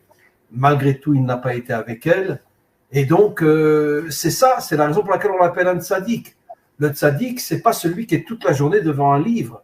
Le tzaddik, c'est celui qui est dans les tentations de ce monde et qui ne tombe pas. Ça, c'est le vrai tzaddik. Alors, une deuxième question de Christian Bruno. Considère donc comme morts ceux qui négligent leur corps ou qui négligent leur âme. Raphaël Dano, vous voulez répondre à la question? Ok, je vais essayer de répondre. Comme mort, alors il est clair que quelqu'un qui délaisse son âme, ok, et qui s'occupe. Dans la Torah, on va dire que quelqu'un de vivant, c'est quelqu'un qui suit, on va dire, plus ou moins le plan divin, les règles de la Torah. Ce qu'on appelle quelqu'un de mort, c'est quelqu'un qui par certaines actions, qui se déconnecte de sa neshama, ou plutôt que sa neshama se déconnecte de son corps, on appelle ça, il est appelé mort. Quelqu'un qui laisse tomber le corps, bah, c'est quelqu'un qui reste, ses idées restent dans le monde d'en haut. Donc, on n'a pas une expression de la Torah qu'il appelle le mort, mais on va dire qu'il était plus ou moins, qui n'est pas mis en valeur dans la Torah. Il y avait par exemple Shem et Ver, on ne les met pas en valeur dans la Torah, contrairement à Avram. Eux, ils étaient dans les yeshivot là-bas, et il est clair qu'on n'en parle pas, alors que c'est les grands tzadikim, là-bas il a étudié Yaakov, etc., mais ils n'ont pas été des acteurs par rapport à la fondation du Ham Israël et de tout ce qu'on a vu derrière.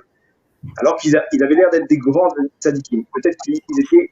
Il faut aussi une déconnexion, il est clair ça reste dans les mondes d'en haut, et il n'y a pas d'existence de ces actes-là dans l'histoire. Et je ne sais pas si on peut appeler ça mort, parce qu'il y a quand même une influence dans le Ham Israël, dans le monde entier, une Torah qui est protectrice, etc.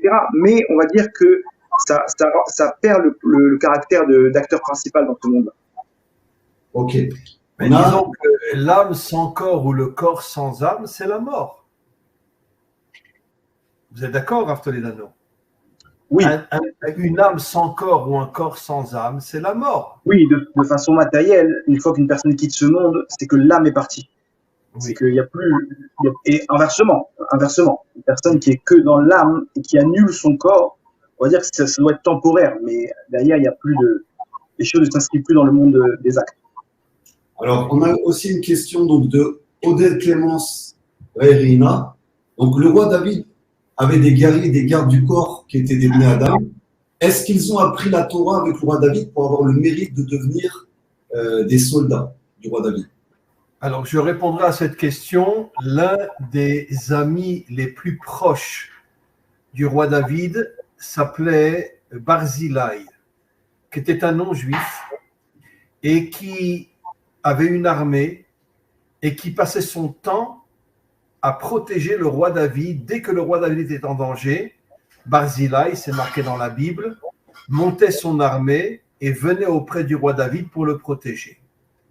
Barzilai n'était pas un juif, et pourtant, c'était un tellement grand ami du roi David que, avant de mourir, le roi David a dit à son fils Shlomo, excusez-moi, tu vas prendre toute la famille de Barzilai, tu vas la faire rentrer dans ton palais, tu vas les nourrir à ta table, tu leur donneras de l'argent, je veux remercier leur père, parce que le père était déjà mort à cette époque-là, je veux remercier leur père de m'avoir soutenu et de m'avoir protégé pendant tellement de temps.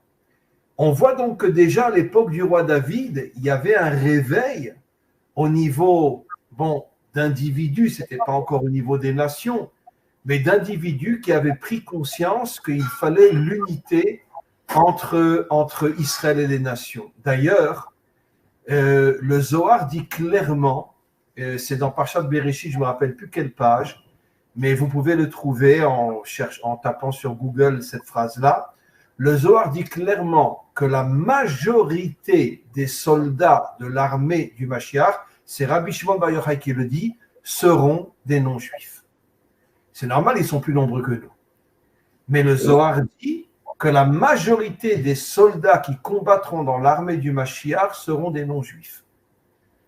Et donc, on voit qu'il va y avoir une union entre Israël et les 70 nations adamiques.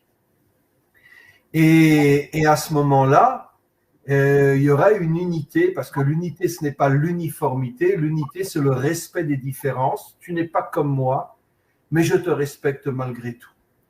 Et je voulais juste terminer en disant que finalement, aujourd'hui, les 70 nations ont complètement disparu puisque Nimrod, Sancheriv, qui a mélangé tous les peuples, ont tout fait pour détruire les 70 nations. Mais comme le Zohar le dit, le premier qui va reconstruire les 70 nations et leur redonner leur identité sera le Mashiach. Et à ce moment-là, il y aura une unité inimaginable entre Israël et les 70 nations. Arav, on a une question un peu sur la cache-route. Donc, s'il y a des animaux qui sont remplis d'énergie négative, pourquoi ces animaux peuvent-ils louer le Créateur dans le Pérech Shira, par exemple? Ils font partie de la création, mais sont destructeurs pour l'homme. Pourquoi cette contradiction entre des animaux impurs et en même temps, dans le Pérech Shira, peuvent quand même louer le Créateur? Est-ce qu'on peut répondre à cette question? Vous voulez répondre, Rav Toledano? Je vais laisser un début de réponse si vous voulez après enchaîner. Moi, j'aimerais dire une chose, c'est que dans la Torah, il n'y a rien de 100% négatif. C'est-à-dire que bien qu'ils ont des étincelles, des énergies qui sont négatives par rapport à ce qu'ils représentent dans le côté animal, qui sont carnivores, qui sont, comment dire, toutes ces choses qui peuvent amener à rentrer à l'intérieur d'une personne. D'un autre côté, on peut apprendre d'eux aussi des bons côtés. Comme par exemple le chat, on apprend la pudeur du chat. On peut apprendre, il n'y a rien de 100% négatif dans la Torah. Il y a des choses qui ont une tendance négative, comme au niveau par exemple de manger ces animaux-là, mais sur d'autres aspects, il y a des choses qui sont importantes. Par exemple, sur le trône céleste, il y a là-bas le visage de l'homme, il y a le lion, le taureau et l'aigle. L'aigle et le taureau et le lion, ils ne sont pas cachers selon la Torah. Et pourtant, le lion, il représente la royauté, l'aigle, il représente l'élévation il y a des, comment dire, des aspects qui peuvent représenter pour nous apprendre à nous comporter et à utiliser ces aspects-là pour nous-mêmes, qui sont des choses positives, qui ne sont pas contradictoires avec le fait qu'ils sont interdits à la consommation. Et écoutez, Rav Toledano, vous avez dit quelque chose d'absolument extraordinaire, fabuleux. Et je veux juste confirmer ce que le Rav Toledano a dit. Nos maîtres disent que depuis la faute de Adam, le bien est rentré dans le mal et le mal est rentré dans le bien. C'est-à-dire qu'il y a un mélange. Ça veut dire qu'on ne peut pas dire, sauf Amalek, mais ça c'est un sujet en soi, mais à part Amalek, il y a du bien partout. Donc, même si le lion n'est pas cachère, même si l'aigle n'est pas cachère, il y a des aspects extrêmement positifs dans les animaux qui ne sont pas cachères. Pour la nourriture, nous ne pouvons pas les manger parce qu'ils dégagent en nous des énergies qui sont négatives, mais ils ne sont pas uniquement négatifs, comme l'a dit le Rav Toledano. Il y a de bons côtés aussi dans tous les animaux qui ne sont pas cachères par rapport au fait qu'effectivement, ils peuvent, à leur manière, louer le maître du monde, etc. Donc, encore une fois, je conclus ce que le Rav Toledano a dit d'une manière tellement juste. Nous ne pouvons pas manger des animaux non cachers parce que nous faisons rentrer en nous les énergies négatives qui sont en eux, mais d'un autre côté, ils ont aussi des aspects extrêmement positifs. N'oublions pas que la tribu de Yehuda est comparée au lion. Comment qu'on peut dire que la tribu de Yehuda, qui est la tribu des rois, la tribu du Messie, comment qu'on peut dire qu'elle est comparée à un lion qui n'est pas cachère? Mais pour nous faire comprendre, comme l'a dit le Rav Toledano, que dans le lion, il y a des dimensions extrêmement positives, même si nous ne pouvons pas le manger. Donc, il n'y a pas quelque chose dans ce monde qui n'est que mauvais, à part Amalek, qui est un sujet en soi, mais partout dans le monde, il y a du bien et il y a du mal. Voilà. Alors, j'aimerais qu'on laisse une dernière question. Y a-t-il des outils pour pouvoir se connecter à son corps plus facilement? Je n'ai pas très bien compris la question. Il parle de sport et de quoi il parle? Alors, comment se connecter, entre guillemets, à son corps, avoir cette connexion entre le corps et la neshama? Est-ce qu'il y a des outils pour pouvoir se connecter plus rapidement? Moi, je pense que si une personne est à la fois dans l'action et dans la spiritualité, automatiquement, il unit son corps et son âme. Les outils, c'est l'action. C'est l'action. Prenons l'exemple, par exemple, le Rav Kanievski. Le Rav Kanievski était aussi un homme d'action. Vous savez qu'il recevait chaque semaine des centaines, voire des milliers d'hommes et de femmes qui venaient lui demander des conseils. Il a écrit de nombreux livres aussi. Ce n'était pas uniquement quelqu'un qui était là-haut. C'était un homme qui était lui aussi en bas. D'ailleurs, bon, malheureusement, je m'excuse de le dire, mais je pense que c'est le dernier grand gadolador de notre génération. Mais le Rav Kanievski était un homme d'action, à sa manière. Il acceptait de recevoir des centaines de personnes qui venaient le voir et il arrêtait d'étudier la Torah pour pouvoir donner des conseils à des gens qui venaient le voir du monde entier, y compris des gens qui n'étaient pas religieux. Et il les acceptait avec beaucoup d'amour et beaucoup d'amitié, même s'ils n'étaient pas religieux. Donc, le Rav Kanievski était à la fois dans le monde d'en haut et dans le monde d'en bas. Chacun à sa manière doit être dans l'action. Comme le Rav Toledano qui nous a raconté qu'il aide énormément de jeunes à Ashdod à revenir vers la Torah. C'est une action fabuleuse, une action extraordinaire. Ça, c'est un homme d'action. Alors, vous avez expliqué au départ que le Rav Kook, on lui expliquait que s'il n'y avait pas un corps en parfaite santé, on n'avait même pas encore commencé à faire tchouva.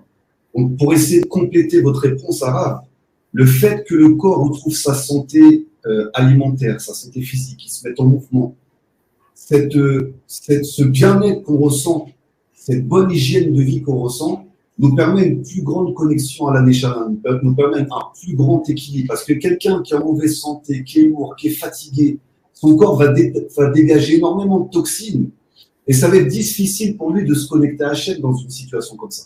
Plus le corps est en bonne santé, plus l'hygiène du corps est saine, plus naturellement on va se connecter à la source de toutes les sources. De toute façon, la priorité dans la Torah, c'est de choisir la vie. On est même prêt à enfreindre le Shabbat pour sauver une vie.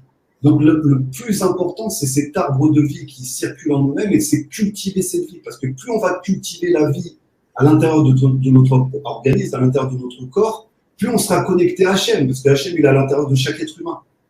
C'est que d'ailleurs, on voit par exemple que quelqu'un qui a un problème de santé, entre guillemets, un Kohen ne peut pas servir au Beth Amikdash. Il faut qu'il soit en parfaite santé physique pour pouvoir servir au Beth Amikdash. Donc il y a une corrélation entre la Kedusha, entre la sainteté, entre guillemets, c'est une mauvaise traduction, et justement la connexion au divin et la connexion au corps. Il faut que les deux soient parfaitement en adéquation. Alors, on ne pourra pas répondre à toutes vos questions. Non, je vois qu'il y a énormément de questions que les gens ont demandées. Hein. Il y a énormément de questions, des dizaines et des dizaines de questions. Qu'est-ce qu'on fait ? Il y a beaucoup de questions. Donc, moi, j'ai essayé de sélectionner des questions qui sont en rapport avec le live. Parce qu'il y a beaucoup de questions aussi que vous avez posées qui sont très intéressantes, mais qui ne sont pas en rapport avec le live directement. Donc, sachez que quand on fera des lives comme ça, on sélectionnera des questions qui sont en lien plus ou moins direct avec le live. Parce que sinon, on ne pourra pas prendre toutes les questions. Est-ce que vous voulez conclure chacun par un dernier mot, une dernière phrase, un dernier enseignement par rapport à tout ce que l'on voit? Je prendrai la parole en disant que je remercie énormément le Rav Toledano d'avoir été avec nous. Je ne le connaissais pas, mais cette rencontre m'a permis de comprendre que c'était un homme authentique, un homme vrai, un homme d'action. Et j'aurai un grand plaisir à ce qu'on puisse se rencontrer un jour, peut-être, quand je viendrai à Ashdod, ou vous viendrez à Jérusalem, on se rencontrera. Et ma conclusion est que nous sommes à la fin du 6e millénaire, donc on est à l'approche de la délivrance finale. Toutes les forces obscures font tout aujourd'hui pour essayer de nous affaiblir, mais on va se réveiller parce qu'il y a des gens extraordinaires partout, pas seulement dans notre peuple, mais partout dans le monde, il y a des gens extraordinaires, des gens forts, des gens décidés, des gens courageux. Et il est temps de passer à l'action. Il est temps de comprendre que nous ne pouvons pas uniquement rester devant un livre, même si c'est extraordinaire et même si c'est fabuleux, mais nous ne pouvons pas rester que dans le ciel. Nous avons besoin de descendre sur terre aussi.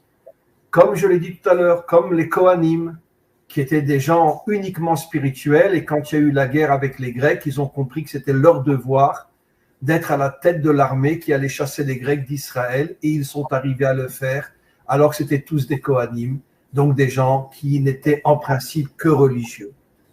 Et donc, c'est notre devoir aujourd'hui d'essayer de passer à l'action. Et je ferai tout pour rester en contact avec le Rav Toledano, un homme extraordinaire. Et merci beaucoup, Eliaou, d'avoir créé ce lien. Et je te remercie énormément, Eliaou, de m'avoir permis de connaître le Rav Toledano. Rav Toledano, je vous laisse partager votre confiance. Écoutez, c'est réciproque. Moi, je vais vous dire, d'abord, c'est moi qui suis touché d'avoir été choisi pour mettre ma couleur dans ce, on va dire, ce cours commun. Et c'est incroyable, c'est touchant de voir comment on a trois entités différentes qui sont comme ça en train de mettre chacun une pierre à l'édifice pour le plan divin. Et c'est juste un aperçu de la Géoula. Je serais touché aussi de rencontrer le Rav Dinovitch de Bezrat Hashem. Mais surtout, moi, ce qui m'a touché le plus, c'est que moi, mon personnage préféré, c'est David Ameller. Dans mes cours, j'en parle, un cours sur deux, j'en parle. Et je vis vraiment avec languissement à l'intérieur de la Torah, hein, ce moment où on va se retrouver très prochainement unis derrière le Mashiach pour pouvoir appliquer le plan qui va nous fixer, et que les murailles vont descendre à ce moment-là, les écrans vont descendre à ce moment-là, ce qu'on essaye de faire de toutes nos forces, en essayant de comprendre comme on a fait ce soir, quel peut être le problème, comment on peut arranger, quelle est la solution, etc. De savoir comment on peut se rapprocher d'Hachem. Il y en aura un jour où Akadosh Baruch Hu, il aura pitié de nous, il verra nos actes en union avec nos pensées, et il nous donnera le chef d'orchestre qui sera le Mashiach, qui mettra tout en œuvre pour nous placer chacun à notre poste, chacun dans nos actes, chacun dans notre shlichut, pour pouvoir construire ce projet tous ensemble unis et faire de ce monde un monde meilleur. Amen. Et vous savez, Rav Toledano, que le rabbi de Lubavitch disait que la délivrance viendra de France. Oui. Oui. Donc on a un sacré travail à faire, nous les Français. Hein. Alors on se tient main dans la main et on avance. Déjà, vraiment, donc, merci d'avoir participé à Rav, d'avoir pu aussi avoir un avis, parce que bon, vous êtes aussi présent sur YouTube, vous diffusez aussi vos enseignements sur YouTube, le Rav Dinovitch aussi.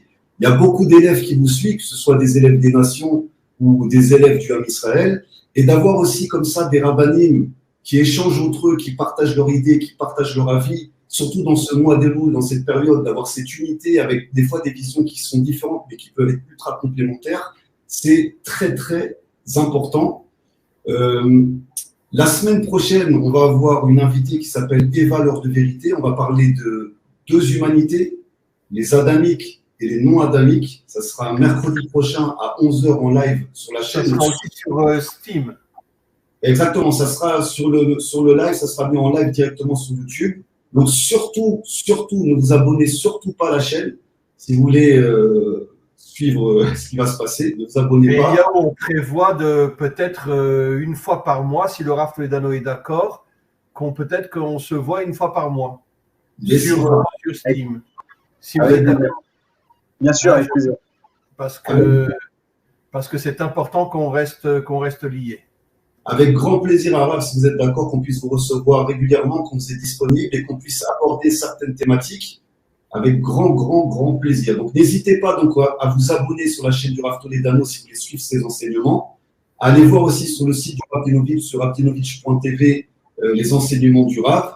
Et on continue. Vous allez pas être au bout de vos surprises. Cette année, il va y avoir énormément d'invités différents qui viennent de courants différents, qui viennent d'endroits différents. On est dans un moment où il va falloir s'unir malgré qu'on ait des visions différentes. C'est important de réussir à garder cette unité. C'est important qu'on soit soudés les uns avec les autres. Et on a un outil qui s'appelle Internet. On dit que le Mashiach va venir sur le Hamor. Alors, je pense que Internet aussi est une des armes du Melera Mashiach et il faut savoir l'utiliser comme il faut. Je vous remercie beaucoup à Rav Toledano, à Rav Dinovitch pour vos interventions. J'espère que ça aura plu à tous les participants qui étaient là. Merci à tous d'avoir été en live. Et on vous dit à très bientôt pour la suite du programme. Fight. Merci.